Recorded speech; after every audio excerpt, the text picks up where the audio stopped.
Jack Taylor, Getty Images. The largest of all the protests will take place on Friday afternoon in London, where the streets are expected to be clogged with tens of thousands advocating for issues ranging from migrant rights to women's rights to worker rights. By William Booth and Carla Adam, Washington Post, London. If President Donald Trump likes a little chaos, a little disruption on his travels, he has come to the right place. Asked about the mass demonstrations scheduled for his trip to Britain, Trump said Thursday at a NATO press conference, "I think they like me a lot in the UK. I think they agree with me on immigration. I'm very strong on immigration." Ad choice advertising and Red invented by Tees. Start your day with the news you need from the Bay Area and beyond. Sign up for our Morning Report weekday newsletter. He added, "I'm going to a pretty hot spot right now with a lot of resignations." As Air Force One landed at London Stansted Airport Thursday afternoon, Prime Minister Theresa May's government was beset by division. Her compromise plan to exit the European Union was being excoriated by critics, and rebels in her own Conservative Party were threatening a no-confidence vote. Add to the mix that England lost to Croatia in the World Cup semi-finals on Wednesday night, and the nation was suffering from a collective hangover, and not the good kind. Meanwhile, out in the quiet English countryside, 100 counter-terrorism investigators have concluded that a middle-aged British woman was killed by a dose of Soviet-era nerve agent, the same batch of chemical weapon that May charged was deployed on English soil by Russian actors, likely with President Vladimir Putin's knowledge. Trump is scheduled to meet Putin Monday in Helsinki. Trump's aides have feared that the wall-to-wall protests could lead the president to lash out during the trip, and great care has been taken to keep him from the demonstrations. When Trump said earlier in the day that the British liked him a lot, he drew laughs from reporters at the news conference.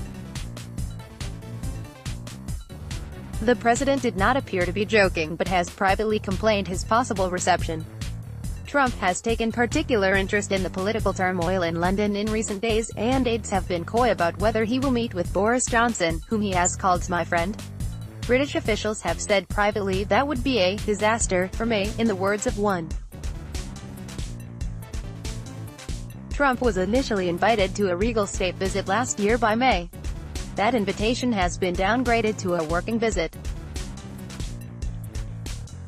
Trump and his wife, Melania, will get an audience with Queen Elizabeth II at Windsor Castle, an hour with the monarch for tea.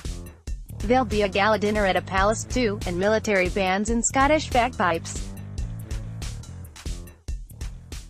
One of Trump's former allies, Steve Bannon, has been camped out in London meeting right-wing populist figures. Trump will see a number of friends at an exclusive dinner Thursday evening at Blenheim Palace, including Christopher Ruddy, chief executive of conservative media company Newsmax. Yet hanging over the bilateral meeting is the feeling that Trump and May are out of sorts, at a time when the British government really needs Trump to promise some of the fantastic trade deals that would produce the global Britain May has promised after the United Kingdom leaves the European Union next year.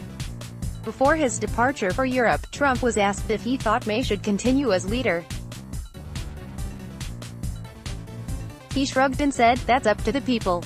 He added that he'd always liked Boris Johnson, May's rival, who just quit as foreign secretary while calling her Brexit plans a shambles that will turn Britain into a colony of Europe.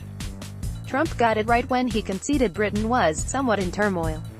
Greeting Trump will be a mass demonstration Friday in London, and a lot of smaller scenes of sign waving at every stop on his journey, which will be mostly by helicopter.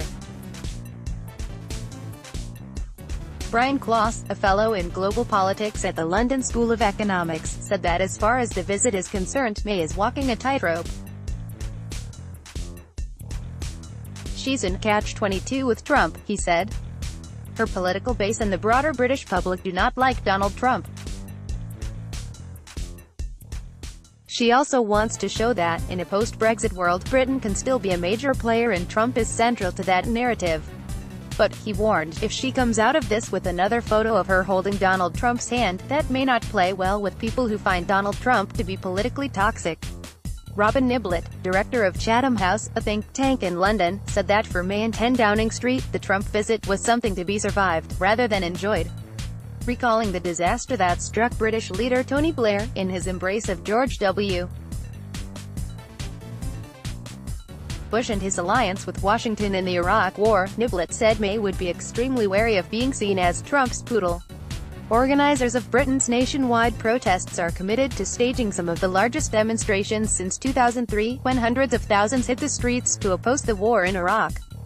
Organizers say that from the moment Trump lands on British soil to the moment he leaves, he will be met by a carnival of resistance. For some, that means flying a giant Trump baby balloon over Parliament Square. For others, it means shouting at places Trump will be visiting: Winfield House, Blenheim Palace, Chequers, Windsor Castle and his Trump Turnberry Golf Resort in Scotland. For others still, it means assembling in towns and cities up and down the country. "I'm marching because of the disdain that Trump has shown for Britain, and because of his disgraceful treatment of minorities in the United States," said David Lammy, a leading member in the opposition Labour Party who will give a speech at Friday's rally in London. "Whenever London experiences a tragedy, it's also the case that Trump licks his lips and tweets," he said. He noted that Britain has rolled out the red carpet for other controversial political figures before, but this is the leader of the free world, this is our closest ally in the global community. Asad Rahman, 51, one of the organizers of the Stop Trump coalition, said, "Donald Trump will very much hear us and see us." On Thursday night, campaigners are staging a "Keep Trump Awake" protest outside of the U.S. Ambassador's London residence, where the President and First Lady will spend the night. They are encouraging people to bring pots, drums and vuvuzelas. Rahman said the protests were not simply about Donald Trump, the man. It is actually an expression of opposition to the policies and politics he represents, which has echoes across Europe and in the UK as well. But Trump, the man, has also helped to galvanize a large cross-section of people across multiple issues, he said. The largest of all the protests will take place on Friday afternoon in London, where the streets are expected to be clogged with tens of thousands advocating for issues ranging from migrant rights to women's rights to worker rights.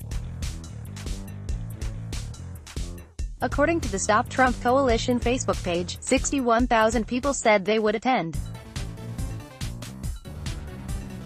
London Mayor Sadiq Khan, a frequent Twitter foe of Trump, insisted that the planned protests were not anti-American, far from it.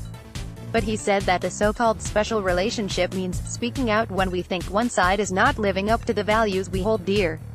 "The eyes of the world will be on London this week. It's an opportunity for our city to show our values, twinned with our world-renowned sense of humor," Khan wrote in the London Evening Standard newspaper. Polls suggest Trump is unpopular in Britain, but he does have his fans. Damian Smith, 52, has temporarily changed the name of his pub from the Jameson to the Trump Arms, to honor the visit. There is no missing the London pub, which is festooned with American and British flags, and a sign above the entrance reading, "Welcome our American friends." Trump, Smith said, has done wonderful work since taking office, and has made the world safe again. "That's the most important thing, and has done tremendous work with the economy." Smith, whose wife is from the Bronx, said that while no one was perfect, he admired Trump for going into politics and said that other successful businessmen and women should do the same. He said that the silent majority in Britain liked Trump, but it's not cool to say you're a Trump supporter. These people are shunned. The Washington Post's Josh Dawsey contributed to this report. AD Quality Auto 360p 720p 1080p. You might also like chess players around the world are falling in love. Vikings 1 o'clock. How Toshiba is shaping a connected world. Toshiba APAC. 2 men and 11 women arrested for alleged involvement in Straits Times driver goes missing after car flips over in Riverdale. Straits Times air conditioning now finally affordable thanks to NewThingsToday.com. Master healer reveals the secrets to reducing your Ace Pro Academy. Carolyn hacks. I heard my husband telling his mother. MercuryNews.com. Ask Amy, our daughter-in-law hates us and it's getting.